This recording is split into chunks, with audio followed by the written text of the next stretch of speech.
अस्सलामुअलैकुम दोस्तों, इंशाअल्लाह ताला आप सब लोग खैर वाफियत से होंगे।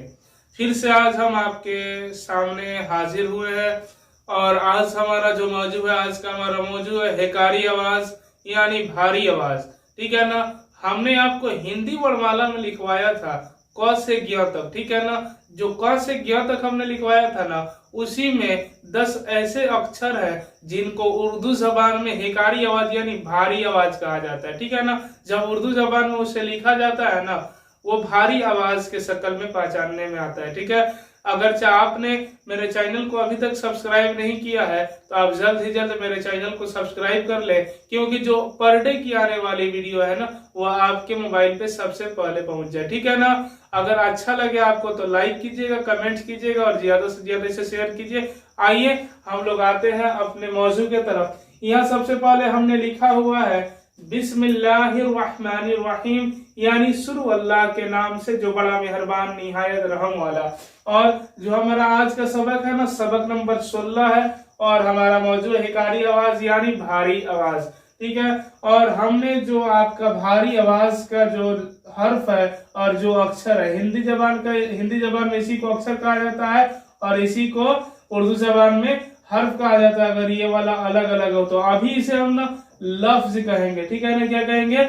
इसे लफ्ज कहेंगे और इसे अक्षर कहेंगे। ठीक है ना। तो हिंदी जबान में 10 ऐसे अक्षर है जिनको उर्दू जबान में लिखने के बाद भारी आवाज कहा जाता है। ठीक है ना। इनकी जो कुल तादाद है ना 10 है। ठीक है ना। आइए मैं पढ़ के आपको सुनाता हूँ। ख, घ, छ, झ, ठ, ढ, थ, ध, फ, भ।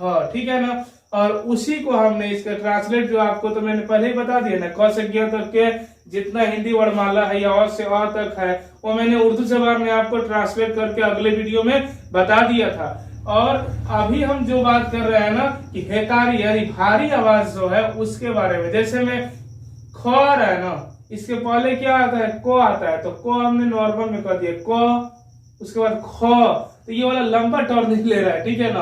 ख आ रहा है तो ये भारी आवाज है। घ, घ आ रहा है, ये भी भारी है। ग आ रहा है ना, पहले क्या आ रहा है? ग, घ। ठीक है ना। च, छ। ठीक है ना। ये भारी आवाज हमसे निकल रही है। ठीक है ना। तो इसीलिए इसको भारी आवाज कहा जाता है यानी हिकारी आवाज कहा जाता है। ठीक है ना। तो आइए मैं इसे आपको बताता हूँ कि हेकारी आवाज जो है ये बनाया कैसे गया है। ठीक है ना। कि ये जो हमने लिखा है इसमें कौन कौन सा हर्फ आया है उसकी तादाद हम पहले देखेंगे और उसी से हम कुछ लफ्ज बनाने वाले हैं। ठीक है ना। कि लफ्ज बना करके मैं आपको बताऊं कि ऐसा निशान अगर आपके साथ किसी लफ्ज में, किसी जुमला में, किसी सेंटेंस में अगर आपको नजर आए तो आप उसे पढ़ेंगे कैसे, पहचानेंगे कैसे। ठीक है ना। तो आइए हम बात करते हैं। सबसे पहले यहाँ हम देखेंगे ख लिखा हुआ है, तो ख में कौन कौन सा उर्दू जबान का हर्फ आया है पहले हम ये देखेंगे। ठीक है ना। तो आइए मैं लिखता हूँ यहाँ ख में सबसे पहले क आया हुआ है। क्या? जिसको उर्दू में क कहा जाता है और जिसको उर्दू में क कहा जाता है और उर्दू जबान में ना काफ कहा जाता है। हिंदी में क और उर्दू जबान में काफ कहा जाता है। और यहाँ जोड़ का निशान दीजिए और दुचस्मी है लिख लीजिए। ठीक है ना। ये दोनों निशान आ गया, काफ और है। ठीक है ना। इसको मिलाइएगा तब जाकर के काफी जबर ख होता है। यहाँ घ आ रहा है ना, तो घ में भी आप सबसे पहले क्या कीजिए कि गाफ को अलग लिखिए, फिर दुचस्मी है को अलग लिखिए। ठीक है ना। और इसको मिला करके लिखिएगा तब जाकर के गाफ है जबर घ होता है। ठीक है ना। तो ये वाला जो है ना, इसमें जितना भारी निशान है ना, भारी आवाज वाला निशान है, इसमें ना सबके आखिर में ना हे का इस्तेमाल किया गया है। और हे जब भी पढ़ा जाता है थोड़ा सा खींच के पढ़ा जाता है। ठीक है ना। जब भी वो आता है ना आखिरी में तो थोड़ा सा वो जुमला जो होता है ना वो खींचा जाता है। ये वाला जो हो गया आपका छ है ना, तो आप सबसे पहले च लिख लेंगे, च जोड़ यहाँ तो चश्मी है। ठीक है ना। ये वाला आपका छ हो गया। झर है ना, तो यहाँ जीम हम लिख लेंगे, दुचस्मी है लिख लेंगे, जीम है जबर झ हो गया। ठीक है ना। आप देखते जाइए कौन कौन सा हर्फ आया है। ठीक है।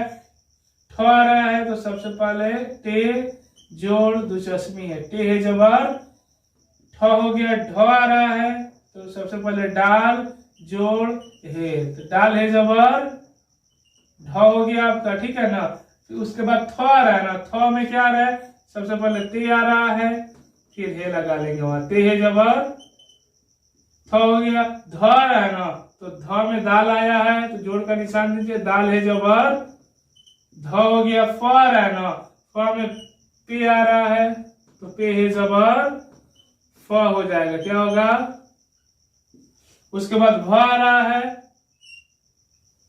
तो बे जोड़ हे इक्वल टू का निशान दीजिए, बे जबर भ आपका हो गया। यानी ये निशान मिला करके, यानी जो हमने यहाँ जोड़ का निशान के साथ लिखा है ना, इन निशानों को मिला करके ना हेकारी यानी भारी आवाज का जो ये निशान बनता है ये बनाया गया है, ठीक है ना।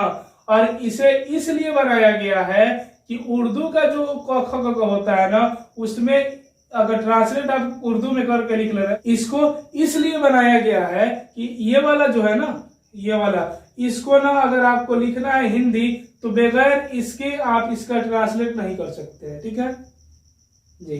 तो इसमें देखिए अब हम लोग आते हैं सबसे पहले कि हम इससे कोई लफ्ज बनाते हैं, ठीक है ना, कि आपको और आसानी हो जाए, ठीक है। तो आइए हम आपको लफ्ज बना करके बताते हैं। देखिए हमने इसको लिख दिया है पूरा, ठीक है ना। जब हम पूरा लिख लिए तो हमने लिखा है कि और भारी आवाज यानी हेकारी आवाज जो होती है ये लिखा क्यों जा रहा है, ठीक है ना। सबसे पहले तो सवाल ये आना चाहिए कि हम ऐसे क्यों लिख रहे हैं। तो हम इसलिए इसको लिख रहे हैं ना ऐसे कि जो हिंदी वर्णमाला का जो अक्षर होता है ना, ठीक है, तो उसको अगर हम उर्दू में ट्रांसलेट करते हैं तो हमारा उर्दू का जो हर्फ होता है उसको मिला करके उसके बराबरी में लाने के लिए ऐसी शक्ल हमें देनी होती है, ठीक है ना। तब जा करके हमारा काम आगे बढ़ता है। जैसे हमने बोला घोड़ा, घोड़ा आप बोल रहे हैं तो घोड़ा आप कैसे लिखिएगा। हाँ, तो घोड़ा लिखने का पॉइंट क्या है ना कि घ से घोड़ा लिखेंगे, तो घोड़ा कैसे लिखेंगे, ऐसे लिखेंगे घोड़ा, ठीक है ना। ये आपका घोड़ा हो गया, ठीक है। अगर मान लीजिए हमने बोला छत, ठीक है ना, छत आ गया तो छत कैसे लिखेंगे, तो इस वाले छ से हम छत लिख लेंगे, ठीक है ना। मान लीजिए आ रहा है खजूर, क्या आ रहा है, खजूर आ गया। खजूर तो माह रमजान में हम लोग खा ही रहे हैं, तो खजूर आ गया तो खजूर को कैसे लिखेंगे, तो ऐसे लिखेंगे।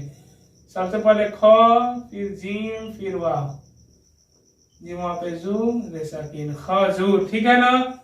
उसके नीचे आ रहा है क्या आ रहा है झ, तो हम लोग झंडा फहराते हो ना आप लोग 15 अगस्त में, तो आइए झंडा हम लिख देते हैं,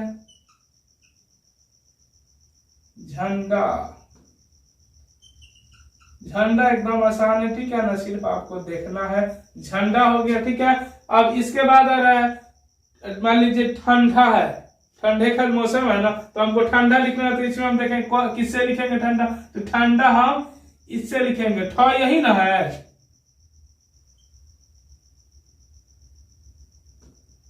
ठंडा,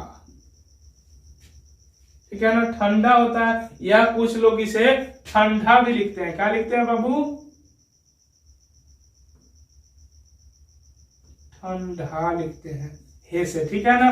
नीचे आइए, यहाँ लिखा है ना ढ, लिखा है ढ, लिखा है ना। आप क्या लिख सकते हैं इसे, ढम, ढम भी आप लिख सकते हैं, क्या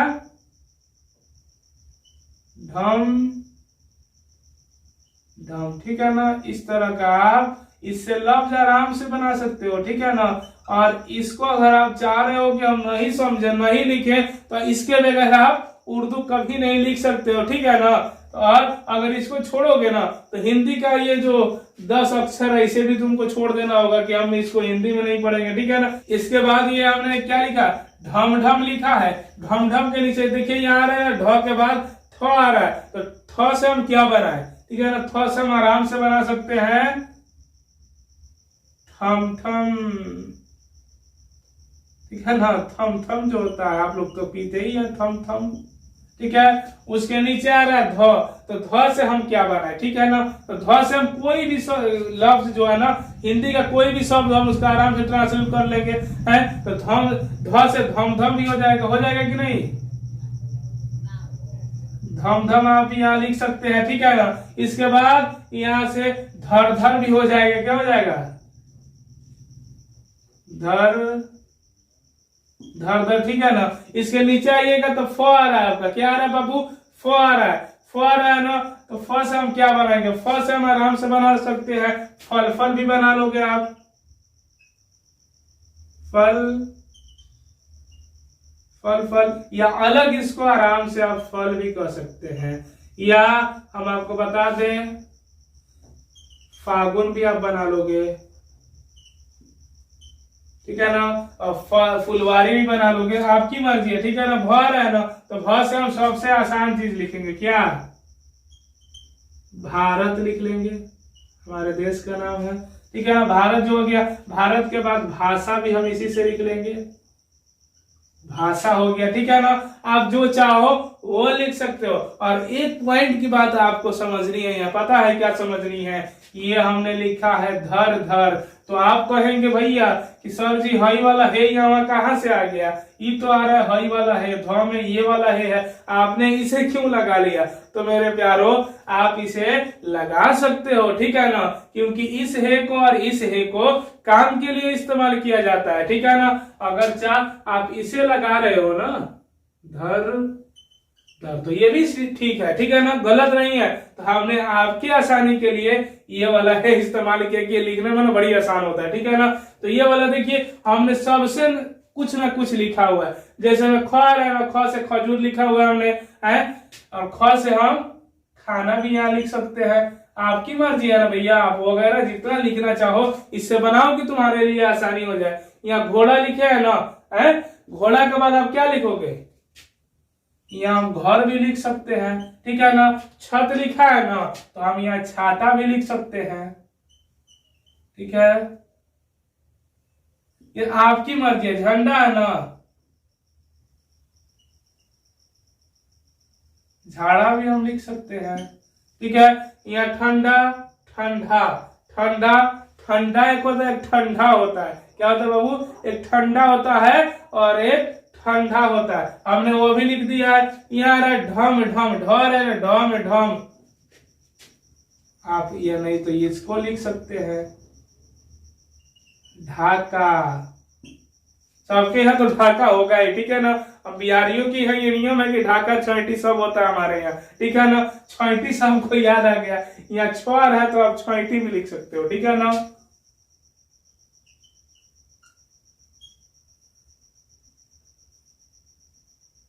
ही है आपका छैटी भी हमने लिख दिया, ठीक है ना। और इससे ना बहुत सारा आप लिख सकते हो, बहुत सारा, ठीक है ना। और इसके बगैर आपका उर्दू मुकम्मल नहीं हो सकता है, तो आप इसका ना स्क्रीनशॉट ले लें, ठीक है। और ऐसा ही वीडियो पाने के लिए ट्रिक वाला वीडियो, यानी जो कहीं नहीं मिलेगा यूट्यूब पर, हाँ यूट्यूब पर, ठीक है ना, कहीं ये सब आपको कोई नहीं बता सकता है, वो हम आपको बता रहे हैं, ठीक है ना। आपको पढ़ने में अगर आप चाहे ना, अगर आप चाह रहे हो कि आपको उर्दू पढ़ाना है, ठीक है ना, तो आप एकदम कम समय में 1 मंथ आप मेरा क्लास करो, खुद ब खुद यार तुम उर्दू पढ़ाने लगोगे, ठीक है ना। तो गारंटी के साथ, मैं एकदम गारंटी के साथ कहता हूँ, अगर जब कोई बच्चा हो वो मेरा क्लास 7 दिन कर ले, ठीक है ना, उसे उर्दू पढ़ना लिखना ऑटोमेटिक आ जाएगा, ठीक है। उसको नोटबुक लेकर, उसको ना जो होता है कॉपी, आप उसे लेकर के बैठो, जो मैं बता रहा हूँ उसे नोट करो और उसे बार बार लिखो, ऑटोमेटिक तुम्हें नहीं आए तब कहना कि सर नहीं आ रहा है, ठीक है ना। अगर अभी तक आपने मेरे चैनल को सब्सक्राइब नहीं किया है तो आप जल्द ही जल्द चैनल को सब्सक्राइब करें और बेल आइकन के बटन को दबाएं, क्योंकि जो रोज की वीडियो आने वाली है ना आपके मोबाइल पे सबसे पहले पहुंचे, ठीक है ना। और इंशाअल्लाह ताला फिर मिलेंगे अगले वीडियो में। अस्सलामु अलैकुम व रहमतुल्लाहि ताला व बरकातहू।